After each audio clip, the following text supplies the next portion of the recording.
Tested. Yep.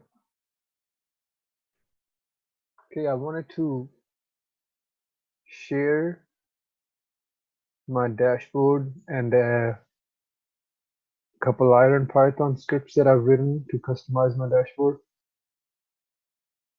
Particularly if you look at this document properties.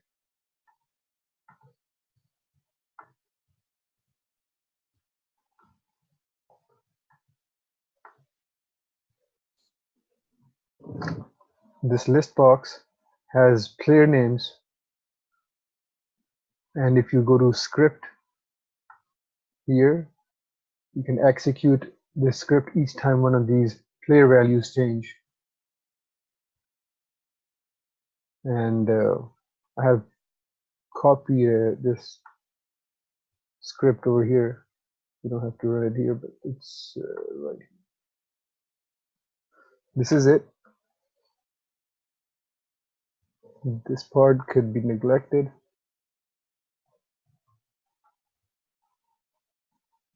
Doesn't do much.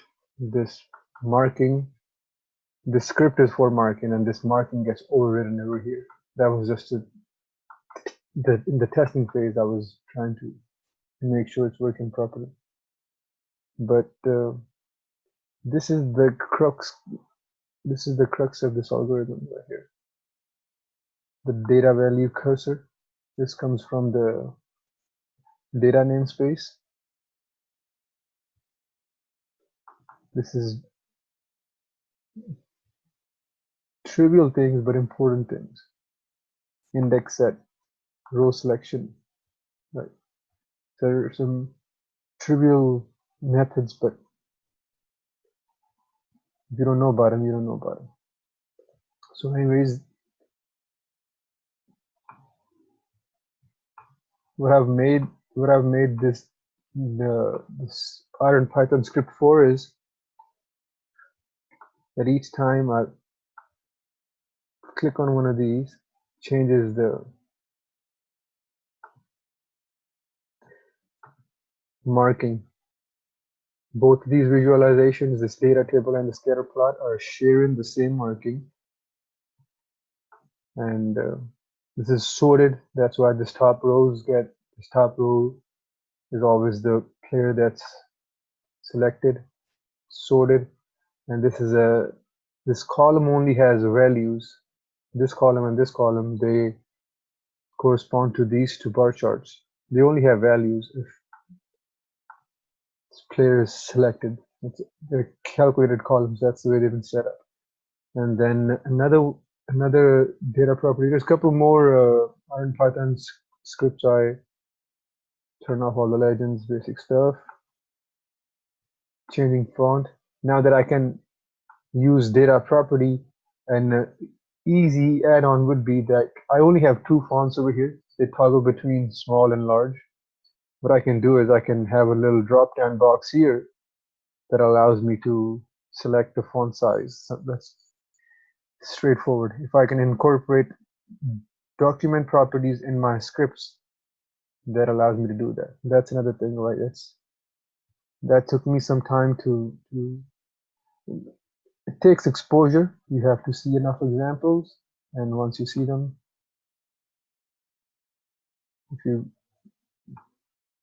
this part right here is something I don't know about, but once you see it, you go like, wow, all right.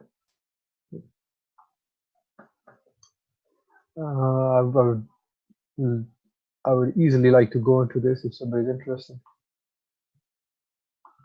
but I'm not just going to talk.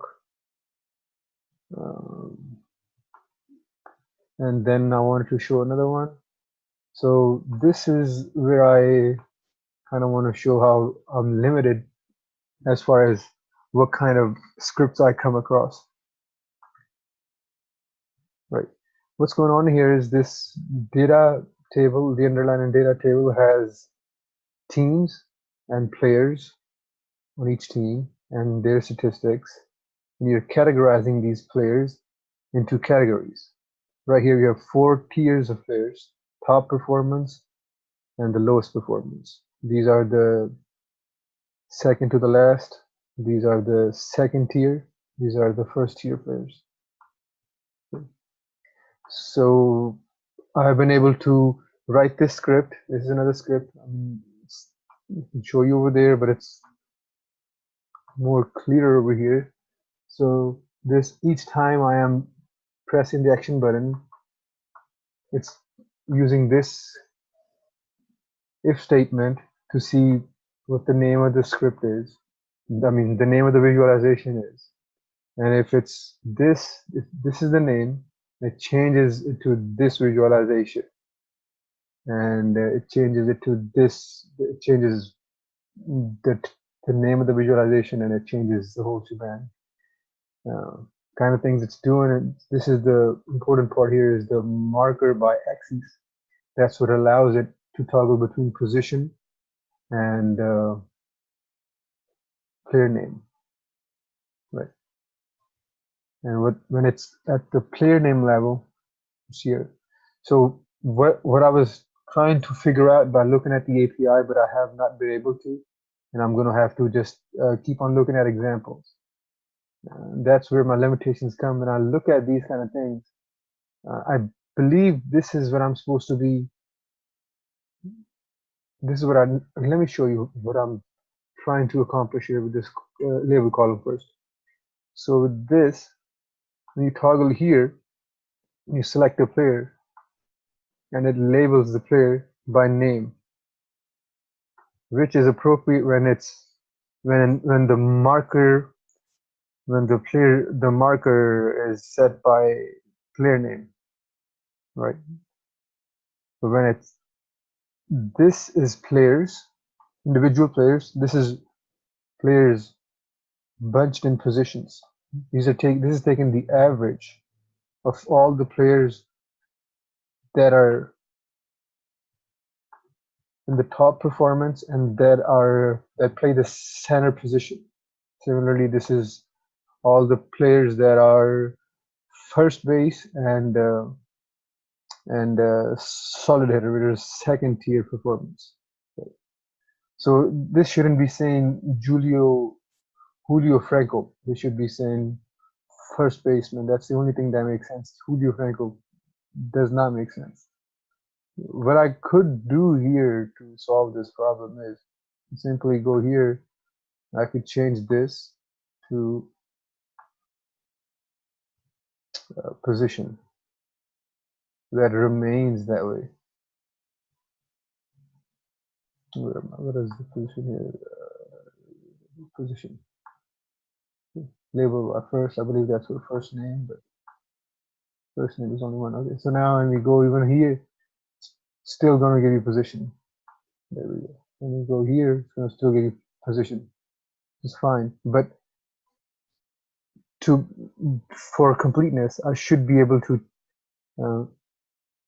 incorporate into this script the remaining part. So these are the two scripts. I haven't gone into what all I have done here because I was trying to make this video short, condensed, just the example of kind of Ironpython scripts that I'm enjoying writing right now.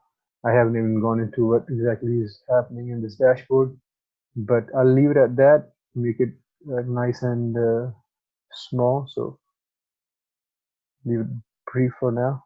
Thank you.